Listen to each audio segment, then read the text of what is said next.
ஓம் சக்தி தாயே போற்றி. என் அன்பு குழந்தையே, இன்று நீ கேட்ட வரங்களை உனக்கு கொடுப்பதற்காக உன் தாயானவள் இன்று உன்னை தேடி வந்திருக்கின்றேன். என் தங்க குழந்தையே, அது மட்டும் அல்ல, இன்று உனக்காக ஒரு எச்சரிக்கை செய்தியை கொடுப்பதற்காகவும் உன்னை தேடி வந்திருக்கின்றேன். என் தங்க குழந்தையே, உன்னை சுற்றி இருக்கின்ற ஒரு நபரால் உனக்கு மிகப்பெரிய ஆபத்து ஒன்று காத்து கொண்டிருக்கின்றது.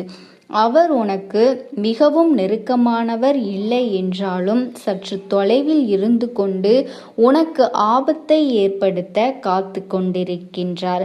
இன்று இந்த அம்மா சொல்கின்ற விஷயத்தினை தெளிவாக கேட்டு உன்னுடைய வாழ்க்கையில் உனக்கு இந்த ஆபத்திலிருந்து உன்னை நீ காப்பாற்றி கொள்ள வேண்டும். என் தங்க குழந்தையே, இந்த அம்மா என்னை பார்த்து நீ அப்படி கேட்பாயானால் நிச்சயமாக உன் அம்மா நான் உன்னை காப்பாற்றத்தானே வந்திருக்கின்றேன். என் அன்பு குழந்தையே, நான் சொல்கின்ற சில விஷயங்களை எல்லாம் நீ சரியாக புரிந்து கொண்டால் நிச்சயமாக உனக்கு வாழ்க்கையில் உன்னை சுற்றி வருகின்ற எல்லா தவறுகளையும் எதிர்கொண்டு நிச்சயமாக வெற்றி பெற முடியும்.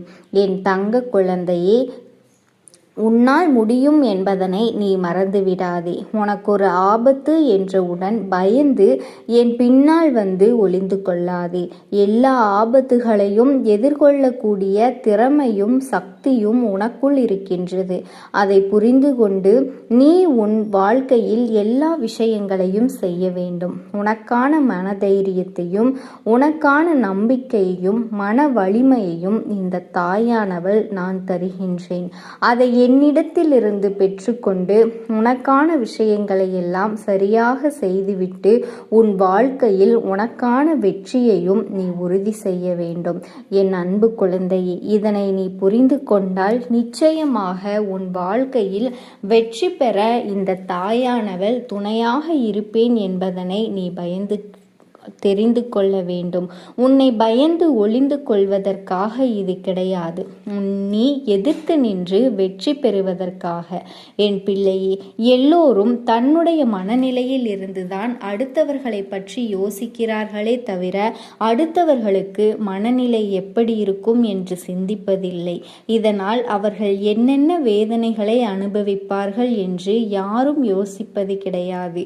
இப்படி அடுத்தவர்களை பற்றிய கவலை இல்லாமல் தனக்கானதை மட்டும் யோசிக்க வேண்டும் என்று எண்ணும் பொழுது நீ மட்டும் எதற்காக மற்றவர்களை பற்றி சிந்தித்து கொண்டிருக்கின்றாய்? என் தங்க குழந்தையே, இப்படியெல்லாம் யோசிப்பதால் தான் உனக்கு வேண்டும் என்றே ஆபத்தை கொடுப்பதற்காக அவர்கள் எளிதாக எந்த ஒரு விஷயத்தையும் செய்து விடுகிறார்கள். மனதளவில் சிறிதளவு கூட தயக்கமும் இல்லாமல் நாம் இதை செய்கிறோமே, இதனால் இவர்கள் எத்தனை கஷ்டங்களை அனுபவிப்பார்கள் என்ற எண்ணம் கொஞ்சம் கூட இல்லாமல் உன் வாழ்க்கையில் இதை நிகழ்த்தி விடுகின்றனர்.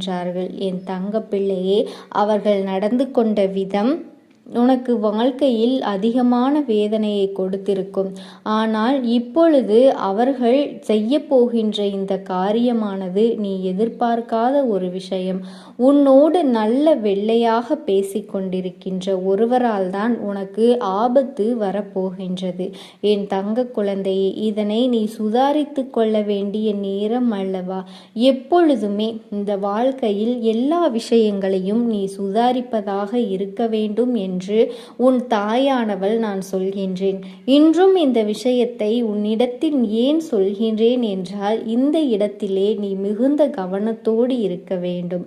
நான் சொல்கின்ற நபரின் அடையாளத்தை உனக்கு சொல்லி முடித்த பின் நிச்சயமாக இதனை நீ புரிந்து கொள்வாய். என் தங்க குழந்தையே, இரு வழிகளில் அவர்களால் உனக்கு ஆபத்து வந்து கொண்டிருக்கின்றது. அதில் ஒன்று என்ன தெரியுமா? உன்னை பற்றி இல்லாத விஷயங்களை எல்லாம் சொல்லிக்கொண்டு மற்றவர்களிடத்தில் உன்னுடைய பெயரை கெடுப்பதற்காக தயாராக இருந்து கொண்டிருக்கின்றார்கள். மற்றவர்களிடத்தில் உன்னை பற்றி பேசும் வார்த்தைகளில் உன்னை அவர்களுக்கு நன்றாக தெரிந்திருந்தாலும், அதில் உனக்கு எந்த சம்பந்தமும் இல்லை என்று தெரிந்திருந்தாலும் வேண்டுமென்றே உன் பெயரை உள்ளே இழுத்து விடுவார்கள். ஏனென்றால் அவர்களுக்கு தேவையான விஷயம் உன் பெயரை கெடுக்க வேண்டும் என்பதுதான், உன்னுடைய அந்தஸ்தை உரைக்க வேண்டும் என்பதுதான், குறைக்க வேண்டும் என்பதுதான். அது மட்டுமல்லாமல் உன்னை பற்றி எல்லோரும் தவறான எண்ணத்தை கொண்டிருக்க வேண்டும் என்றுதான் இதை செய்கிறார்கள். இனி உன் வாழ்க்கையில் சந்தோஷம் என்பது இருக்கக்கூடாது என்பதும் அவர்களினுடைய நோக்கம். ஏன் தெரியுமா? இதனால் அவர்களுக்கு என்ன பலன் என்றுதானே நீ யோசித்து கொண்டிருக்கின்றாய். என் குழந்தையே, உண்மையில் இங்கு யாருமே மற்றவர்கள் நன்றாக இருக்க வேண்டும் என்று நினைப்பவர்களே தவிர ஒருபொழுதும் தன்னை விட மற்றவர்கள் நன்றாக இருந்துவிடக் கூடாது என்று நினைப்பவர்கள்தான் அதிகம். தன் நிலையில் இருந்தாலும் தன்னை விட்டு முன்னேறி வசதியாக வந்துவிடக்கூடாது என்பதில் மிகவும் கவனமாக இருந்து கொண்டிருக்கின்றார்கள். அதனால் என் தங்க பிள்ளையே, உன்னுடைய வாழ்க்கையில் இது போன்று நடக்கின்ற ஒவ்வொரு விஷயங்களிலும் ஏதோ ஒரு கஷ்டங்களும் துன்பங்களும் துயரங்களும் நடந்து கொண்டிருக்கின்றது. மற்றவர்களின் வார்த்தைகளால் உன்னை காயப்படுத்தி துளைத்தெடுக்கும் பொழுதெல்லாம் நீ அறியாமல் நின்று கொண்டிருப்பாய் அல்லவா? என் தங்க பிள்ளையே, நீ நமக்கும் இதற்கும் எந்த ஒரு சம்பந்தமும் இல்லையே, இதில் இவர்கள் எதற்கு நம்மை உள்ளே இழுத்து விட்டார்கள் என்று அந்த நேரத்தில் மனதளவில் நீ யோசித்து குழம்பிக் கொண்டிருப்பாய் அல்லவா? அந்த நேரம்தான் இப்பொழுது உனக்கு வந்து கொண்டிருக்கின்ற நேரம். இது போன்று இவர்கள் செய்கின்ற வேலைகளினால் உன் வாழ்க்கையில் உனக்கான பல விஷயங்களில் நிறைய கெட்ட பெயர்கள் உன்னை தேடி வந்து கொண்டிருக்கின்றது. அது மட்டுமல்ல, இன்னொன்று இருக்கின்றது. அது என்ன தெரியுமா என் பிள்ளையே? மற்றவர்களை பற்றி ஒரு குறையை நீ யாரிடத்திலும், யார் உன்னிடத்தில் சொன்னாலும் அதை அப்படியா என்று கேட்டுக்கொள்ள வேண்டுமே தவிர ஒருபொழுதும் அதற்கு எதிர்ப்பான கருத்துகளையும் அதற்கு ஆதரவான கருத்துகளையும் ஒருபொழுதும் நீ சொல்லக்கூடாது.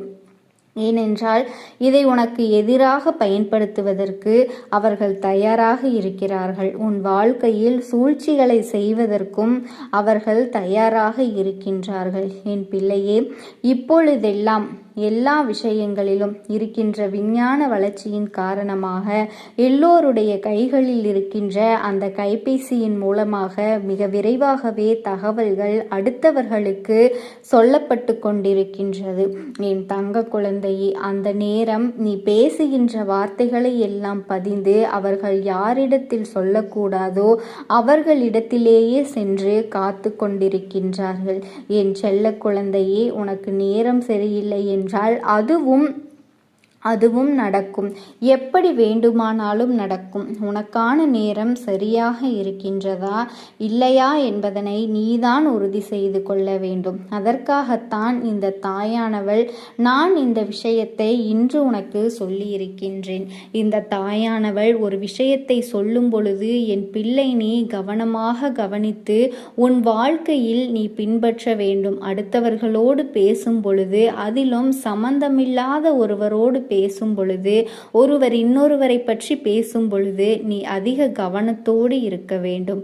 ஒன்று, அதனை நீ அப்படியே தவிர்த்து விடுவது நல்லது. ஏனென்றால் அவர்கள் பேசிய வார்த்தைகளை எல்லாம் நீதான் பேசியதாக சொல்லிவிட்டு சென்று விடுவார்கள். இதுவெல்லாமே உனக்கு இப்பொழுது இவர்களுக்கு ஒரு சகஜமான விஷயமாக மாறிவிட்டது.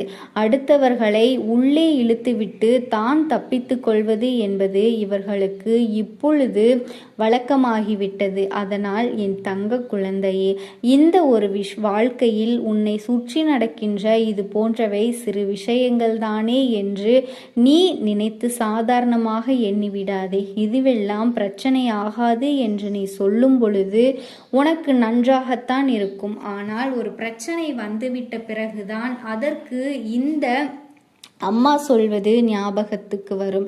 என் குழந்தையே, நான் சொல்வதை எல்லாம் பிரச்சனை வராமல் முன்கூட்டியே தடுப்பதற்காக என்பதனை நீ புரிந்து கொள்ள வேண்டும். என் தங்க பிள்ளையே, அடுத்தவர்களின் பிரச்சனைகளை எல்லாம் இழுத்து கொண்டு வராமல் அதற்கு முன்பே என் குழந்தை உன்னுடைய பிரச்சனைகளை எல்லாம் நீ தீர்த்து கொள்ள வேண்டும் என்றுதான் உன் அம்மா நான் ஆசைப்படுகின்றேன். இந்த தாயானவளினுடைய வாக்கின்படி என் பிள்ளை நீ கேட்டு நடந்து கொண்டால் உனக்கு இந்த கஷ்டங்களை எல்லாம் கொடுக்கின்ற நபர்கள் நிச்சயமாக உன் வாழ்க்கையிலிருந்து நான் விலக்கி வைத்து விடுவேன். என் குழந்தையே, அவர்களின் அடையாளம் என்னவென்று கேட்கின்றாய் அல்லவா? என் பிள்ளையே, அவர் ஒரு ஆண் என்பதனை நினைவில் வைத்துக்கொள். சற்று உயரமானவர், அவரினுடைய தலைமுடி குறைவாக இருக்கும். அவரினுடைய பேச்சிலே நீ எளிதாக மயங்கி விடுவாய். இவர் நமக்கு ஒரு நல்ல உறவு என்று அவரை ஓம் சக்தி தாயே போற்றி. என் அன்பு குழந்தையே, உன் வீட்டை தேடி அதிர்ஷ்டம் வர வைப்பதற்கு நீ பயன்படுத்த போகும் பொருள் பற்றி உனக்கு சொல்ல போகின்றேன். என் தங்க குழந்தையே, அது மட்டும் அல்லாமல் நமக்கு பண கஷ்டமும் மன கஷ்டமும் குடும்ப உறவுகள் சரியாக இல்லையே, யாரை நம்புவது என்று தெரியவில்லையே, யாரும் துணையில்லாமல் அனாதையாக நிற்கின்றோமே என்று என் குழந்தை நீ தவித்து கொண்டிருப்பது எனக்கு தெரிகிறது. நமக்கு உடம்பும் சுகமில்லையே என்று பெருங்கவலையும் மனதளவில் வந்து தவித்து போகின்றோம் அல்லவா? சிலருக்கு பணம் இருந்தும் நிம்மதி இல்லையே என்று நொறுங்கி போகின்றோம் அல்லவா? நமக்கே தெரியாமல் நம் வீட்டிற்குள் தீய சக்திகள் நுழைந்து நமக்கு எதிர்மறை எண்ணங்களை கொடுக்கின்றன அல்லவா? நமக்குள் இருக்கின்ற நேர்மறை சக்திகள், நேர்மறை சிந்தனைகளை எல்லாம் மழுங்கடிக்கும் வல்லமை தீய சக்திகளுக்கு உண்டு என்பதனை நீ தெரிந்து கொள்ள வேண்டும். இவற்றை எல்லாம் போக்கக்கூடிய நல்ல சக்தி ஒன்றை பற்றி உன்னிடம் நான் இன்று வாக்கு சொல்ல வந்திருக்கின்றேன். நான் சொல்லக்கூடிய பொருள் என்ன தெரியுமா? என் அன்பு குழந்தையே, சாதாரணமாக நம் வீட்டில் அனைவரும் பயன்படுத்தக்கூடிய மதிப்புமிக்க ஒரு பொருள்தான். அது என்னவென்றால், என் குழந்தையே, அலைகடலில் இருந்து மகாலட்சுமி தோன்றியதாக புராணங்கள் சொல்கின்றது. அத்தகைய கடலிலிருந்து எடுக்கப்படுகின்ற உப்பில்தான் மகாலட்சுமி வாசம் செய்து கொண்டிருக்கின்றாள். அத்தகைய தெய்வத்தன்மை கொண்ட உப்பை பற்றி தான் நான் உனக்கு சொல்ல போகின்றேன். என் தங்க குழந்தையே, ஒரு கைப்பிடி உப்பு இருந்தால் போதும், உன் உடம்பில் இருக்கக்கூடிய தீய சக்திகள், எதிர்மறையான ஆற்றல்கள் தலைத்தெறிக்க ஓடிவிடும் என்பதனை நீ புரிந்து கொள்ள வேண்டும். எதிர்மறை ஆற்றல்களை விரட்டியடிக்கக்கூடிய அளவிற்கு அதீத சக்தி இந்த உடம்பிற்கு உண்டு. ஒரு கைப்பிடி உப்பினை நீ வெளியில் சென்று விட்டு வீட்டுக்கு போவதற்கு முன்னால் ஒரு வாளியில் போட்டு அதில் வெதுவெதுப்பான தண்ணீரை ஊற்றி 5 நிமிடம் உன்னுடைய கால்களை வைத்திருந்தால் போதும். உன்னுடைய பாதம், கட்டை விரல் நகத்தின் வழியாக சென்ற கெட்ட விஷயங்கள் அத்தனையுமே உடனே வெளியேறிவிடும். இப்படி உப்பு நீரில் கால் வைத்திருந்தால் என் தங்க குழந்தையை, எதிர்மறை ஆற்றல்கள் அதன் சக்தியை பொறுக்க முடியாமல் நம் உடலை விட்டு வெளியே சென்றுவிடும். இதனால் நமக்கு வரக்கூடிய பிரச்சனைகள் வீட்டு வாசலிலேயே நின்றுவிடும். என் தங்க குழந்தையை, ஒரு கைப்பிடி அளவிற்கு உப்பை ஒரு டம்ளரில் போட்டு அதில் 3/4 பாகம் அளவிற்கு தண்ணீர் ஊற்றி வீட்டின் தென்மேற்கு மூலையில் வைக்க வேண்டும். இதை வீட்டில் மட்டுமல்லாமல் தொழில் செய்பவர்கள் கடைகளிலும் வைத்து கொள்ளலாம். அல்லது வியாபாரம் செய்யும் தலங்களில், தொழில் செய்யும் இடங்கள் எங்கு இருந்தாலுமே அங்கு வேண்டுமானால் நீங்கள் இதை வைத்து கொள்ளலாம். இப்படி செய்வதன் மூலமாக பணவரவு அதிகரிக்கும், செல்வ வளம் உண்டாகும், துஷ்ட சக்திகள் விலகும் என்பதனை நீ புரிந்து கொள்ள வேண்டும். என் அன்பு குழந்தையே, இந்த அம்மா சொல்லக்கூடிய அனைத்துமே உன்னுடைய வாழ்க்கையில் இனி வரப்போகின்றது என்பதனை மறந்து விடாதே. இந்த இந்த வாக்கினை அதனால்தான் நான் கேட்க சொல்லி இருக்கின்றேன். என் தங்க குழந்தையே, இந்த தாயானவள் அனைத்தையும் செய்து கொடுப்பேன் என்ற நம்பிக்கை இருந்தால் மட்டுமே இந்த வாக்கினை உன்னால் கேட்க முடியும். அது மட்டும் இல்லாமல் உனக்கு அனைத்தும் முழுமையாக நடக்கும். என் மேல் நம்பிக்கை இல்லாமல் அவநம்பிக்கை உண்டு.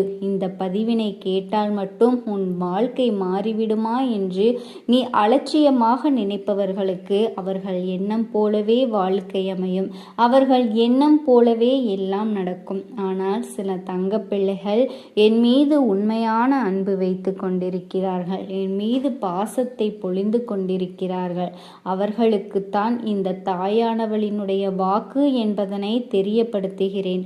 அதனால் என்னுடைய வாக்கினை கேட்க தயாராக இருக்கக்கூடிய தங்க பிள்ளைகள் ஓம் சக்தி தாயே போற்றி போற்றி என்று மனதிற்குள் மனதார நீ நினைத்துக்கொள். என்னுடைய அன்பும் ஆசீர்வாதங்களும் அனைத்து என் தங்க பிள்ளைகளுக்கும் இன்று இரவு அவர்கள் எனக்காக ஏற்றக்கூடிய தீபத்தில் காட்சி கொடுப்பேன். இது என்னுடைய சத்திய வாக்கு. என்னுடைய தங்க பிள்ளைகள் சிலர் அதிகமாக அழுகிறார்கள். காரணம் என்னவென்றால், ஒரு சில நபரால் என் பிள்ளைகள் ஏமாற்றம் அடைந்திருக்கின்றார்கள். இந்த ஏமாற்றத்தை தாங்கிக் கொள்ள முடியாமல் என் வாழ்க்கையில் மட்டும் ஏன் இப்படிப்பட்ட சோதனைகள் எல்லாம் நடந்து கொண்டிருக்கிறது? இவர்களை எல்லாம் நம்பி நம்பி இவ்வளவு நாட்கள் ஏமாந்து விட்டேனே. ஆரம்ப காலகட்டத்தில் என்னுடைய வாழ்க்கை என்ற பொறுப்பை அவரிடத்திலேதான் ஒப்படைத்தேன். ஆனால் அவரும் என்னுடைய வாழ்க்கையை பொறுப்பாக பார்த்து கொள்வேன் என்று அவ்வளவு அன்பான வார்த்தைகளை பேசினார். இப்பொழுது ஒரு சில நபரால் என்னுடைய உறவானது என்னிடத்திலே இல்லை. என் தங்க பிள்ளையின் ஏமாற்றத்தை தாங்கிக் கொள்ள முடியாமலும் உறவு பிரிதலை தாங்கிக் கொள்ள முடியாமலும் ஒவ்வொரு நாட்களும் என் தங்கமே நீ மனதிற்குள் குமரி அழுது கொண்டிருக்கின்றாய் அல்லவா? என் அன்பு பிள்ளையே, இதற்காக இந்த அம்மா ஒரு நாளும் ஒரு முடிவினை எடுத்து விட்டேன். நீ முழுமையாக இந்த உறவினை நேசித்து விட்டாய். அவர்கள்தான் வேண்டும் என்று இப்பொழுது அழுது கொண்டிருக்கின்றாய். ஆனால் அம்மா உனக்காக ஒரு முடிவை எடுத்து விட்டேன். என் தங்க பிள்ளையே, நீ கேட்ட வாழ்க்கையை உனக்கு நான் கொடுக்கலாம் என்று முடிவு செய்திருக்கின்றேன். ஆனால் என் செல்ல குழந்தையே, இதற்காக ஒரு சிறு காரியத்தை நீ செய்ய வேண்டி இருக்கிறது. அது என்ன தெரியுமா? அம்மா சொல்வதை கவனமாக கேட்க வேண்டும். முதலில் நீ தைரியமாக இருக்க வேண்டும். இதை தெரிந்து கொள். அளவே கூடாது. மனதளவில் உடைந்து நொறுங்கி போய் இருக்கின்றாய். ஒவ்வொரு தருணமும் அம்மா என் வாழ்க்கை மாறாது போலவே, அம்மா இப்படியே தான் என் வாழ்க்கையில் நல்லதே நடக்காதா? என் வாழ்க்கையை மரண வலியோடு நான் தனிமையில் அனுபவித்து கொண்டிருக்கின்றேன். இந்த துன்பங்கள் எனக்கு எதுவுமே மாறாதா என்று என் குழந்தை எப்பொழுதுமே அழுது புலம்பிக் கொண்டிருக்கின்றாய். என் அன்பு குழந்தையே, அப்படி உன்னுடைய நாவினால் ஒரு பொழுதும் நீ சொல்லக்கூடாது. நீ என்ன சொல்கிறாயோ அதுதான் உன்னுடைய வாழ்க்கையிலும் நடக்கும். என் தங்கமே, இனி ஒரு பொழுதுமே எதிர்மறையாக நீ நினைக்கவும் கூடாது. எதிர்மறையான வார்த்தைகளையும் உனக்குள்ளே பேசிக்கொள்ளவும் கூடாது. முதலில் இது போன்று நீ புலம்புவதையெல்லாம் நிறுத்தி கொள்ள வேண்டும். என் தங்க குழந்தையே, இன்றிலிருந்து ஒரு முடிவை நீ உறுதியாக எடுத்துக்கொள்ள வேண்டும். இந்த தாயானவள் இதனை நான் உனக்கு சத்திய வாக்காக சொல்கிறேன். இன்றைய தினத்திலிருந்து எண்ணி ஒரு வாரத்திற்கு அதிகாலையிலும் அல்லது மாலை நேரத்திலும் என்னை வழிபடும் பொழுது உன் நாவினால் நீ இதை சொல்ல வேண்டும். அது உனக்கு ஒரு வாரத்திலேயே நான் நடத்தி கொடுப்பேன் என்பதனை நீ முழுமையாக நம்ப வேண்டும். என் குழந்தையே, எதை என்னிடத்தில் நீ சொல்கிறாயோ அதை நான் நிச்சயமாக உனக்கு நிறைவேற்றி கொடுப்பேன். வாழ்க்கையில் அதை உனக்கு நிரந்தரமாக இருக்கச் செய்வேன் என்பதனை நீ மறந்து விடாதே. இனி வரக்கூடிய நாட்களில் எனக்கு எல்லா நல்லதும் நடக்க வேண்டும் என்று, என் வாழ்க்கை எனக்கு நிச்சயமாக திரும்ப கிடைக்க வேண்டும் என்று மனதார வேண்டு. நிச்சயமாக உனக்கு நான் அதை செய்து கொடுப்பேன்.